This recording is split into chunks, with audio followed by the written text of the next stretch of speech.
Welcome back again, everyone. I'm Lynn Doyle. This is It's Your Call, and we are talking about dating and getting back on the dating scene, particularly if you are of a certain age. Are there challenges or obstacles or fears that you have? Well, we're trying to address some of them and give you some advice on how to deal with those things. And one of the things that we all have to consider at a certain age when we're dating is the feelings and the emotions of our children. And Dr. Sills, I'd like you to approach that and address it for us, because obviously a 15-year-old can be difficult in the best case scenario. If that child disapproves of you being out on the dating scene or dating someone that he or she dislikes, how do we deal with it?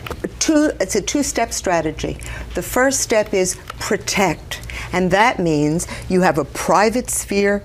If you're dating your 15-year-old or your 40-year-old, does not have to know everything about where you went and what you did. If you have a child living in your home, then it's a serious thing whether you're going to spend the night elsewhere or whether someone's going to spend the night at the house. This is your private romantic life.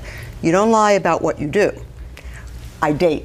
But who, where, when, you keep to yourself until you want to share it. I was just going to ask that question. At what point do we know that it's okay to bring someone into your child's life? Well, typically, historically, I will not introduce my children any more than I want to meet their kids. And so usually if there's some history, there's some compatibility, and then you feel it's comfortable, then I think that would be fine. And then the meeting needs to be something done in a relaxed way where you say, I've been seeing someone and he's coming to dinner or she's coming to dinner. End of conversation. I don't need to hear what you thought, every analysis. You're allowed to have your feelings privately, low key. Okay, so that's one obstacle. Another is that people, particularly women, and I'll just put it out there, we're very hard on ourselves. If women are saying, you know what, I'm going to wait until I lose 20 pounds because no one will look at me, or you know what, I've been home for a while, or I haven't been out there, no one is going to be interested in me. Is that a legitimate fear? No, not as far as men are concerned. And because I have a lot of women friends, and I know that they are concerned about their appearance, but I can tell you that men are much more forgiving about women's appearance than women are. I mean, they're much more uptight about women are.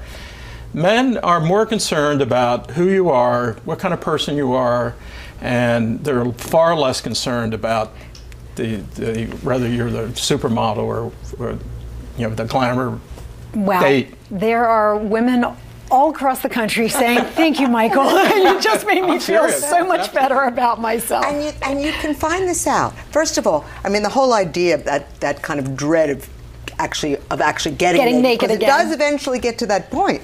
That dread you have in your mind, if I'm wearing a smile, I ought to be good to go. If I don't have a problem, you don't have a problem. But it's also really helpful, and many people try it. You have a little icebreaker.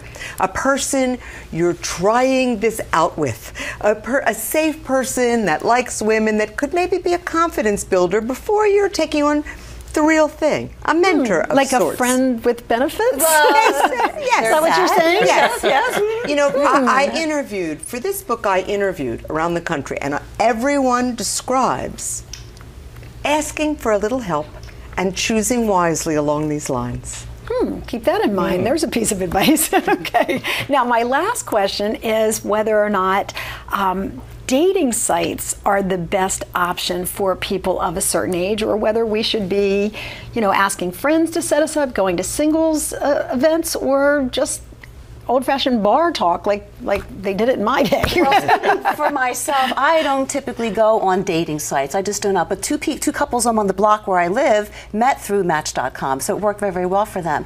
As a writer, I can write whatever I want, however I want to. So when I read some of the entries on these dating sites, I'm like, it's all fiction. It's all. So I really prefer Facebook in terms of like real time. So I prefer that. I like introductions or just going about my enchanted life and finding somebody along the way. Maybe the luck of the draw, right? You just never know where you might meet someone. Exactly. So I'm not dissing any of these dating sites. I just choose not to use them. Michael?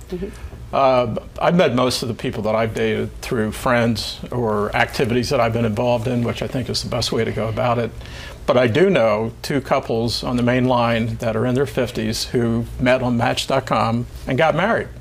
You know what? They ought to buy a sponsorship on this show. We're not endorsing any particular one, but that one seems to be successful with our guest here. And if there are final thoughts, a final piece of advice for people who are thinking about getting back out there or out there and not having too much success, what might it be? Don't miss the fact that when you get past the I'm scared, I'm anxious, it's awful, there are no good men, there are no good women, the whole thing is dreadful, I'd never want to do it. This is the fountain of youth. There is nothing that can make you feel like you're 19 again, nothing that can get the juices going, like you said, nothing as much fun as when you have a great date, a new boyfriend, a girlfriend that puts a gleam in your eye. Time turns back, it's better than Botox. Okay. Dr. Judith Sills, thank you very much. The book is called Getting Naked Again. It got my attention from the very, very first time I saw it, and it's a great book. It's got great advice in there. Michael Brent, thank you for your observations, and we wish you the best of luck. And of course, Ruthie Weisberg is our version of Carrie Bradshaw. You bet. Sex in the City. And you can catch her in her columns all around, and her website, ruthweisberg.com. Of course, you can find me at lynn@lynndoyle.net, and we'd like to know what you have to say about this subject, and if you have ideas for future shows you'd like us to address, love to hear from you. Until the next time, thanks for watching.